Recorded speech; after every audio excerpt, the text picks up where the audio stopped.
Boa tarde, como é que vão os amigos? Mais um dia de desdobramentos jurídicos da Edson Freitas de Siqueira Advogados Associados. Recentemente comentei com os amigos que teve uma época na minha carreira profissional em que eu lecionava, inclusive na Universidade Federal do Rio Grande do Sul, aulas de conclusão de curso. E por que razão eu era chamado a dar essas aulas aos alunos que se formavam no último semestre da Faculdade de Direito? Porque, em razão de eu ter escrito alguns livros e palestrar muito sobre direito tributário, também na minha formação, eu sou professor de direito comercial, processo civil e atuo muito profundamente na área tributária. E nas faculdades de direito não existe uma cadeira que explique que todas as matérias, quando se trata de direito financeiro ou mesmo na parte criminal ou no direito desportivo, há uma necessidade fundamental de se interligar todos os ramos do direito. E dentro dessa perspectiva, os diretores da Faculdade de Direito me convidavam a dar as aulas de conclusão de curso, onde eu passava a falar sobre direito desportivo, processo criminal, ação penais fiscais, naquilo que se diz respeito a se juntar todos os contextos, todos os conhecimentos no que se refere à vida jurídica em si e suas repercussões. Porque às vezes a gente está tratando de direito penal e o assunto não é penal, né? O assunto diz respeito a direito tributário. Às vezes a gente sugere uma solução tributária para um cliente e faz ele incorrer num crime fiscal. Às vezes a gente estabelece um contrato de uso de imagem e está se violando aquilo que se conhece de alguns preceitos trabalhistas. Então há que se ter muito cuidado sempre quando os ramos dos direitos, as legislações, se sobrepõem em algumas pontas, né? Então, nesse aspecto, hoje eu vim trazer um pouco desse meu conhecimento. Eu escrevi um livro que se chama Refis da Crise, que tem a ver com a segunda edição do Refis. O primeiro Refis foi a Lei 9.924 de 2000, como eu falei, na qual a redação foi feita pelo deputado, então, Nardes, que é ministro do Tribunal de Contas atualmente, foi presidente do Tribunal de Contas.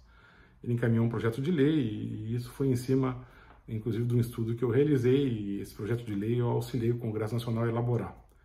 Depois do Refis 1, veio o Refis 2 e veio o Refis da Crise em 2009, se eu não me engano, a Lei 11.941. E na Lei do Refis da Crise, lá nos artigos 67, 68 e 69, repetindo algumas coisas que já estavam inseridas nas anteriores legislações, previa que aquele contribuinte que tivesse em débito com o fisco e parcelasse a dívida, ele teria direito, inclusive, a pretender a suspensão das ações penais no que diz respeito a crimes de retenção de imposto de renda na fonte, defeitos de informação no que diz respeito ao faturamento da empresa e cálculo de valor de folha para cálculo do INSS, que é abatido dos funcionários e repassado pela empresa à União Federal através do INSS na época. Agora tudo é Receita Federal, né? Então, a adesão aos parcelamentos, isso eu escrevi no meu livro, né? Num capítulo denominado Abolitio Criminis, previa que a adesão implicava no direito à suspensão das ações penais no que diz respeito às questões criminais. Isso veio se repetir recentemente também, naquela questão da repatriação de recursos. O governo federal também estabeleceu uma lei dizendo que quem repatriasse recursos evadidos para o exterior teriam suspensas ações penais que envolvessem a evasão dos recursos que eram considerados ilícitos. Trazendo dinheiro, quer dizer, as ações penais seriam extintas. Isso resume de uma forma bem grosseira o que eu vou dizer para vocês agora, uma prática ilícita do governo.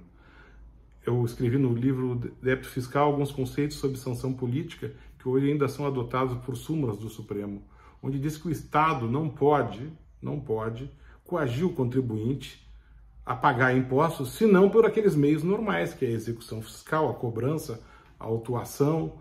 Agora, ameaçar de prisão ou dizer que vai interromper as atividades da empresa, proibir a emissão de notas fiscais, seriam sanções políticas, práticas governamentais muito comuns que visam, na verdade, coagir o contribuinte a pagar o imposto, desistindo dos seus direitos, via de regra. Da mesma maneira, esses artigos 67 e 68 da Lei do Refis da Crise, que estabelece que, se pagar, suspende as ações penais. No que diz respeito à lei da repatriação de recursos, se trouxer dinheiro de volta que levou para fora sem informar, também se suspende a ação penal. Então, isso não deixa de ser uma sanção política, porque eu estou utilizando a ameaça de uma ação penal e de pena de prisão como forma de coagir o contribuinte a pagar impostos, abrindo mão dos seus direitos, inclusive, que às vezes, para não se incomodar, para não responder a um processo criminal, para não se correr o risco que a gente vê hoje, acontecem, pessoas estão sendo presas por nada, outras criminosos violentos, traficantes estão sendo soltos, mas, de regra, as pessoas mais honestas são as que ficam com problemas, né? Então, o empresário, para não continuar respondendo um processo criminal, muitas vezes aceita e faz esse tipo de negociação governamental, que, na verdade, é uma prática ilícita. Por que é uma prática ilícita?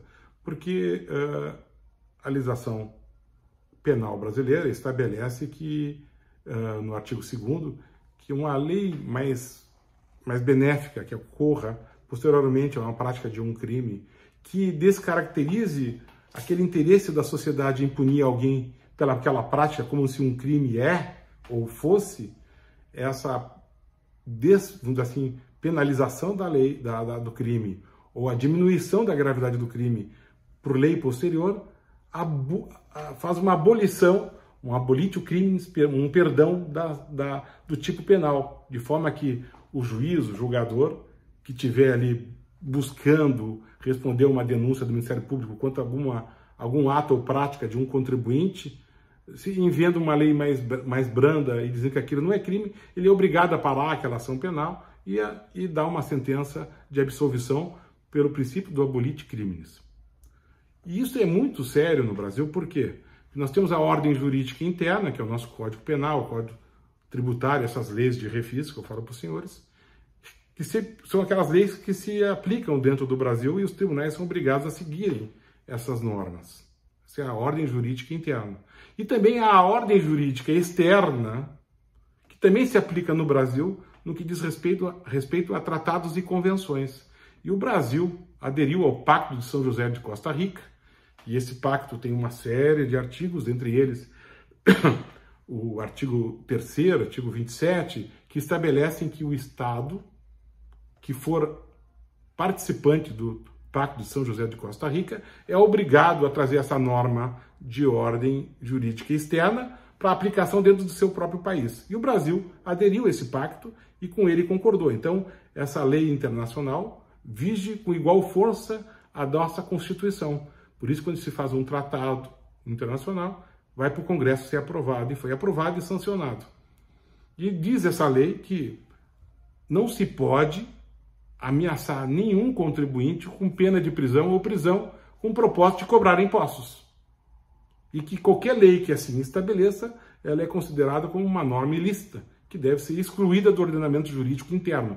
Então, por ordem do ordenamento jurídico externo, aceito e homologado dentro de um acordo internacional pelo Brasil, essa legislação externa tem mais valor que a nossa interna e revoga, portanto, a nossa norma interna, que é contrário ao acordo internacional.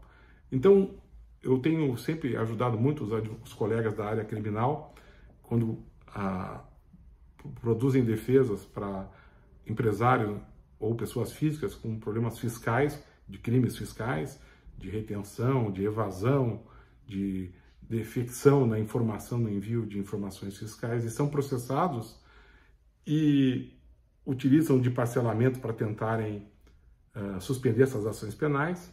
Eu os informo e os aconselho, e às vezes entro com participação nas defesas, para informá-los que eles podem pedir a extinção da ação penal, a suspensão da ação penal, alegando que houve o abolitio criminis.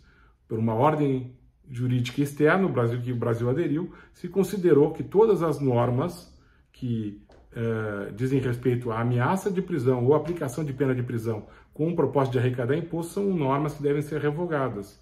E, de certo, se confirma esse mesmo argumento quando nós verificamos que nas leis Refis da Crise, Refis 1 e assim todas as outras que se seguiram, se estabelece que a adesão a um parcelamento suspende a ação penal. Isso nada mais é do que dizer o seguinte: o Estado não considera mais crime quem parcela. Pois bem, se o Estado não considera mais crime, essa é a premissa maior, essa é a frase que predomina. O Estado não considera mais crime. Para quem parcela? Não. O Estado não considera mais crime. Se o Estado acha que não é um ato mais punível, uma conduta punível, ela não é punível.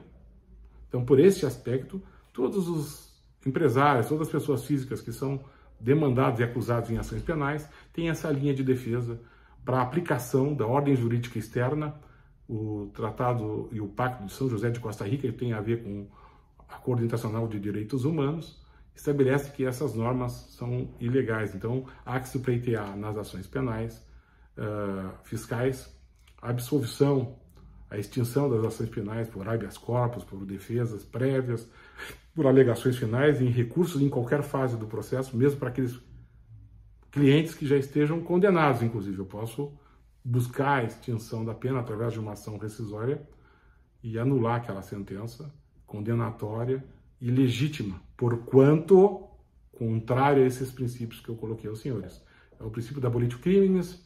Eu posso citar na página 87 do livro Refis da Crise, da editora Sulina. Existe ali um capítulo todo ele dedicado a isto, com referências aos acordos internacionais, decisões nesse sentido, e com isso eu tenho ajudado muitos advogados da área penal, alguns clientes nossos também que demandaram e foram acusados em processos criminais fiscais, a serem absolvidos e terem extintas as ações penais.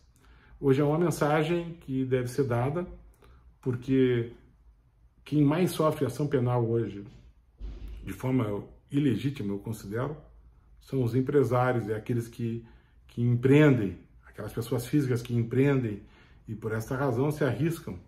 E por se arriscar, às vezes cometem alguns erros fiscais que às vezes são considerados crime quando não são. E não são considerados crimes porque o Estado, ele mesmo diz, se parcelar, não é crime. Se trouxer de volta, não é crime. Ou seja, a frase que predomina, não é crime. E se não é crime, é abolitio crime. Essa é a nossa mensagem no nosso dia do nosso podcast de desdobramentos jurídicos com Edson Freitas de Siqueira. Hoje eu estou by myself, eu sou meu videomaker e, portanto, vou desligar me despedindo.